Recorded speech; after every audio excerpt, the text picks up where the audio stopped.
shine May morning in the northwest of Ireland.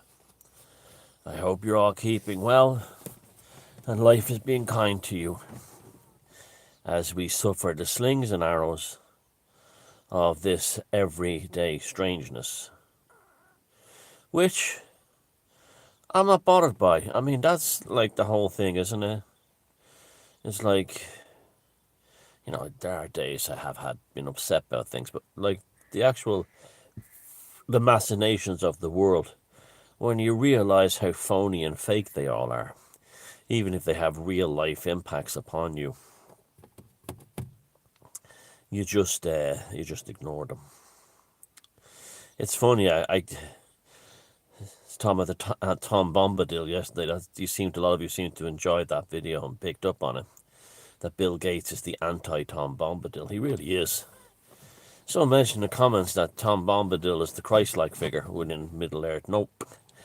Aragorn's the Christ-like figure. If you're going to apply a Christ-like messianic figure to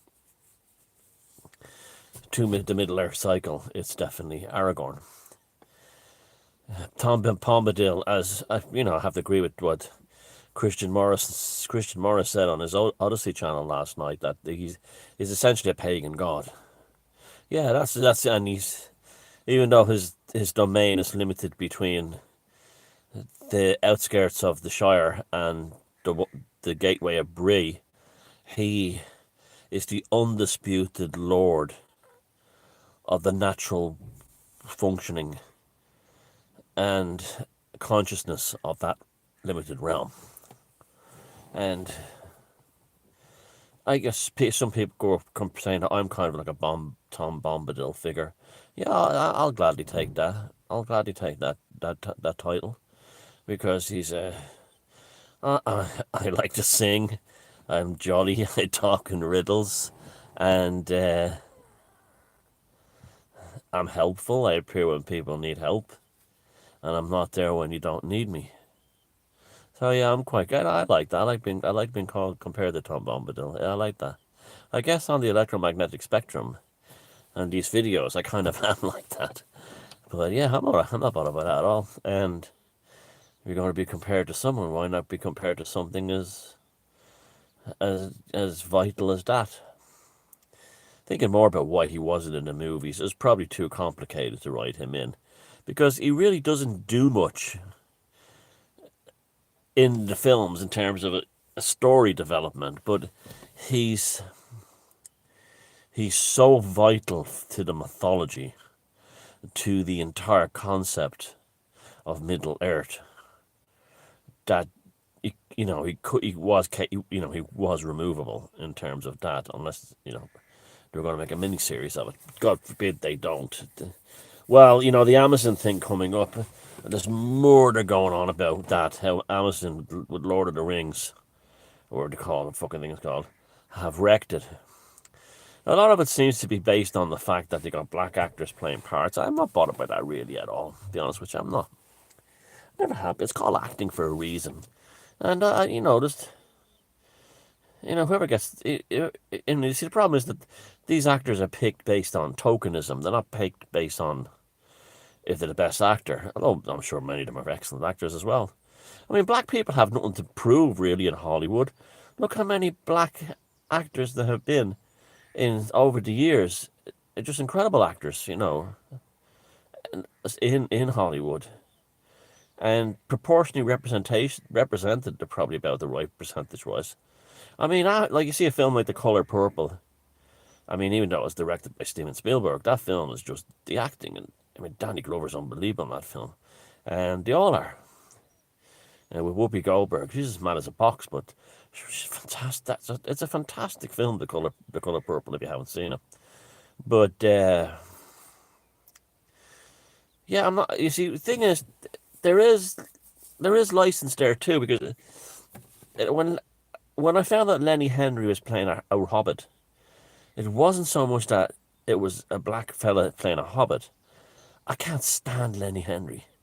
He's no talent. And I could just seems like trying to put on some, I don't know, he's not right at all.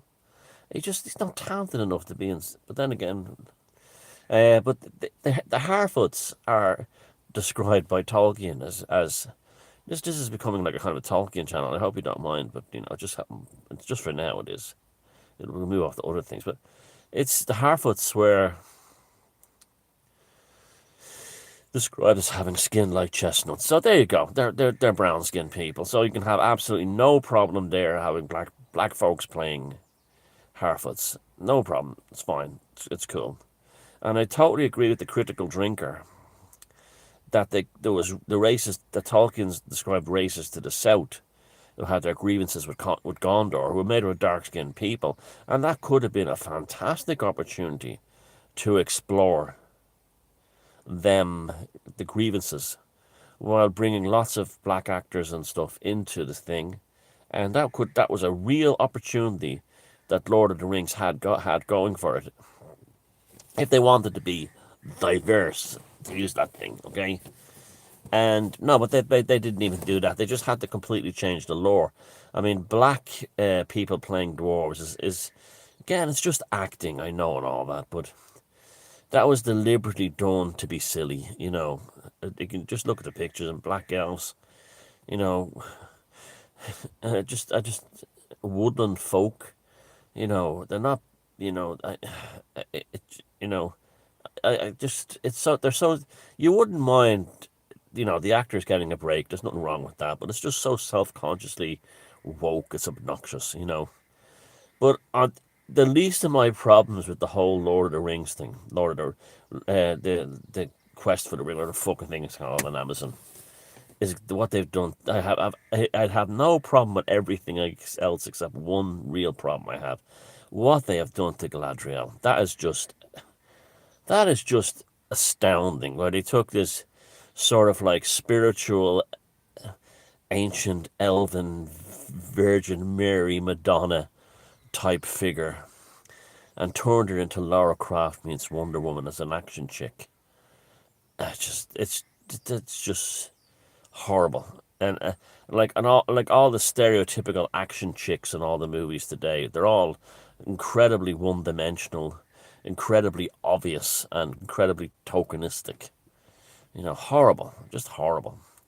Uh, you see, you have to understand that all these people like Jeff Bezos and Gates and Elon Musk, all of them, they're all aristocrats, you know.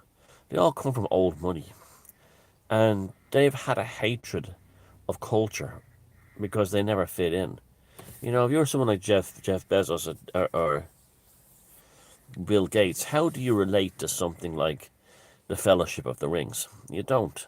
That's something very much that like working class and lower middle class or lower middle class people would relate to very, very much. They couldn't relate to that. They couldn't relate to the aristocrats in Middle Earth because they carry swords and they fight. These fuckers don't fight. They're as far from their ancestors of Alexander the Great as you can get at this point. And so they destroy, they're all destroying Western civilization in order to make their story more, their families and their story more heroic within it. That's all that's going on there. You see, the whole adage of the victors always write the history. Well, the victors now have won the cultural war, so now they're writing a cultural history. And they're just awful, awful people. Awful, awful people. And, you know, even these ones say Elon Musk is going to save us through Twitter. You know, the only, you know, yeah, I agree with him and what Twitter's behaviour and social media's behaviour in the last 5 years is absolutely disgraceful. And it's come out now that Netflix started firing their woke employees if they complain too much. Look at the fallout from Disney. So woke is finally eating itself alive, which everyone predicted. But mark my words, these fuckers will be all right. Don't worry about it. They may fire all the blue-haired freaks that work for them, but they won't. And diversity officers, but they won't. They won't be no skin off their noses. They move on to something else. You know, reality is so false today. I don't I mean you guys in the tribe all know that reality is false. Reality is false these days. And how a big part of that was the Occupy movement. Remember the Occupy movement? The same people who it was to cultivate basically the Democratic Party in America and left wing groups around the world. So the Occupy I knew was a fake setup from day one. It was obviously a fake setup. You see people showing up at places like in central London or New York or anywhere, and they were all carrying these same printed signs with slogans on them that were professionally printed. So they weren't activists that just shown up. And I have videos on this channel going back 10 years from when Occupy was going. And I'm pointing out that there's actors on there they went straight down to the School of Performing Arts in New York and they recruited activists to stand on the street and give speeches. They're all actors and actorists. And that was how that began. And how they've transformed around is quite amazing. Like the same ones who said were going on and screaming about Halliburton are demanding more weapons be sent to Ukraine.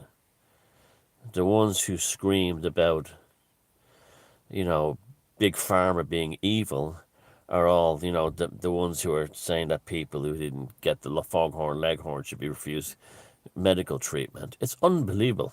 And the ones who said, watch the banks are bastards, are all the ones who are saying, we need UBI and, cashless society.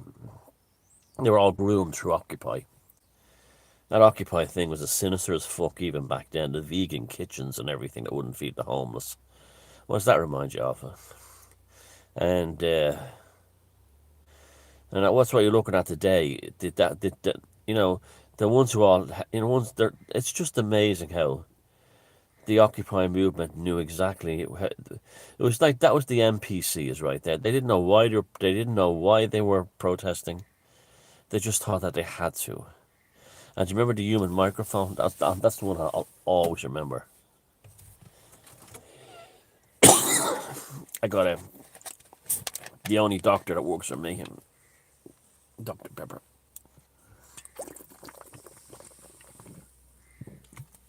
But you remember the human microphone? Pardon me.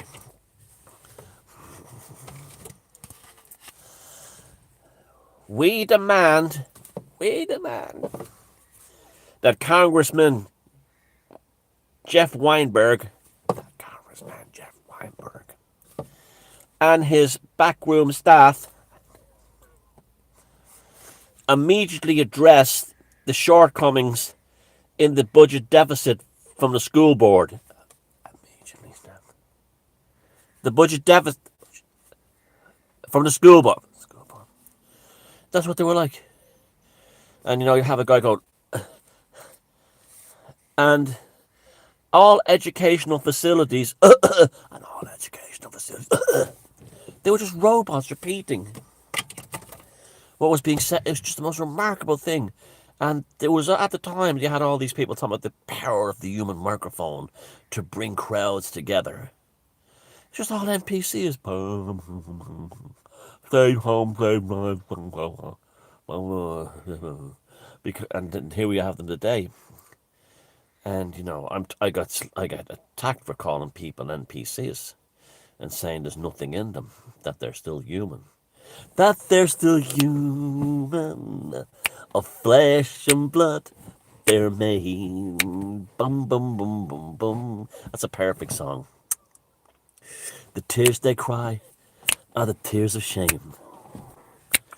The all to hide their Bell's palsy and mysterious pains. They forgive you, and that's the same of you. But while they were apart, they took needlecraft too. Human of flesh and blood, I'm made. You have to laugh. You have to laugh. Oh, God. You really, if you took it seriously, you'd go nuts. And I think that's why I become a religious nut. That's the other pitfall. You become a religious nut, an Abrahamic. And it's not good either because all you're doing is going back into the system. But that's your own spiritual path, that's your own business, but still. Anyway, this is one of the reasons the Irish are doomed, is because they have that rabbi on the stick as the primary focus of their independence. They, Ireland. It's the same reason that the Irish are obsessed with British soccer teams. They're obsessed with foreign religions, and we said, as long as Ireland is Abrahamic, and Irish independence is predominantly driven by the rotting rabbi on the stick, how can it achieve anything? How can it achieve anything? And but then again, it's people's religion. I mean, I read Patrick Pearse's writing on it. I have lots of Christian friends, and quite devout ones too, and I again have no problem with that. And I've never had a Muslim friend. I've worked with Muslim fellas and got on very well with them, but I've never had a friendship with a Muslim person. It's funny that, isn't it? Like friends with like everything else, Jews, Hindus, gosh, everything really. But I've never had a friendship with a Muslim guy. Oh, whatever. And maybe it hasn't happened yet. And I've met some very, very nice Muslim people, though. There's absolutely very, very decent people. Yeah. Well, I read Patrick Pearse's, as I was saying, essays on the stuff, and he wrote one very good essay on paganism. And he said, he was a devout Catholic and a great man. I have this.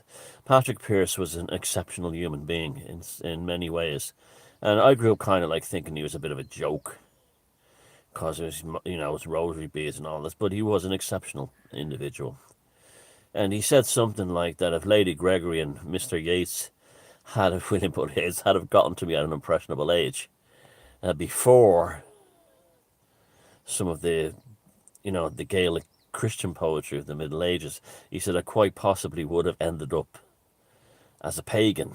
But he goes, the Gospels got me first. He's something like that. He said, but he didn't. He definitely grasped the appeal of paganism, and he brought plenty of it into his own philosophy as well. His own school out there in Rathfarnham, big time, and so this Christian mysticism thing is often in Ireland is often. Sorry, attractive woman alert. I don't recognize her. The way that's pretty fucking sexist. Isn't it? I don't recognize like all the good-looking women in I'm Tom Bombadil. All the good-looking women in my realm must make themselves known to me. Pompous fucker I am. So, but anyway, yeah. No, anyway, the curse of the heterosexual. And but there was a gay guy, a good-looking guy was walking by. There's a very good-looking French guy over there. I work with. And the gay guys were all here. We going like, ooh, I like him. Who's nice? Who's French? Got a nice French accent. Ooh, he's good looking. Ooh. Anyway, he looks a bit like Christopher Reeve, Mister. He looks like Christopher Reeve, Mister. Oh, I know this girl. I used to work with her. That's the one I said I thought was cute. I used to work with her years ago somewhere else. She's really nice. She's English. But yeah, he looks like Christopher Reeve, the gay guy. So they'd be all going mad for him, and all the gays were here. It's just how we are, okay? So, where was I? All over the place as usual, I guess. The Christian mysticism and Irish paganism is a load of bollocks. A lot of that stuff, a lot of stuff like early Irish Christianity was pagan. Whew, we don't know about that one. What I've read has been extremely rabbinical. and far more Jewish than it ever was Catholic. And I was reading, Clonmacnoise, the big Christian centre, early Christian centre of Ireland, on the Escarida, the road that went between east and west, and on the middle of the Shannon. It's such an important place in the development of Christianity, not only in Ireland but all around Europe. And there's an interesting story there, a very, very interesting story about the founding of that, and how basically it was started by a pagan king, one of the last ones, and a Christian saint. And you look into it and you think that, I'm convinced now that Clonmacnoise started as some kind of a pagan Vatican. I'm starting to wonder now if it was set up as a kind of for Diarmid MacCarbal. It was he was one of the high kings of Tara. He was hated by the Christians, and his final words were something like never trust the Christian ever. And he was there with Saint, not Saint Kevin. Who was it at Clonmacnoise? It doesn't Kate Clonmacnoise, I don't think. Whatever the saint that founded the thing, and I'm convinced, and that story is even kind of pagan as well. I'm convinced at this point that Saint that Tara was setting up a kind of a Vatican for paganism on Clonmacnoise, and somehow the Christians got hands on it and took it over. And this is where David MacCarbal said, "Never ever trust the word of a Christian." He was one of the last pagan kings. So that whole thing about like they were all Christian and pagan, that they mixed their two faiths. It's very little evidence of that. It's more kind of wishful thinking. When you look into it, it's more wishful thinking than anything else. I mean, David Halpin from the Occult Book Review wrote an essay once years ago that was like, he said, they're trying to tell us of all the Christianity conquered everywhere else by the sword. But here we're told is the one place that the people willingly gave up their old gods to embrace the new god from the Middle East. That this is the one place they did it willingly. I don't believe that for a minute. I think their ancestors were butchered and slaughtered by the Christians, and bought out as well. And it was the first great reset was Christianity. Sorry, Christians, you're sitting there going, "I'm fighting the New World Order. I'm with Jesus on my side." No, you really, the first great reset was Christianity. It was, and you're entitled to your faith, but don't be telling me that your proto great reset religion is the thing to fight the Great Reset now. You'll probably find that many of the tropes that were thrown around in AD 300 are probably being thrown around now by the globalists, as they were by the rabbis back then, as they called themselves. Yeah, but that's life. What can you do? We're only human. Anyway, I'll talk to you later. Look after yourselves and have a beautiful weekend, you gorgeous fucking bastards.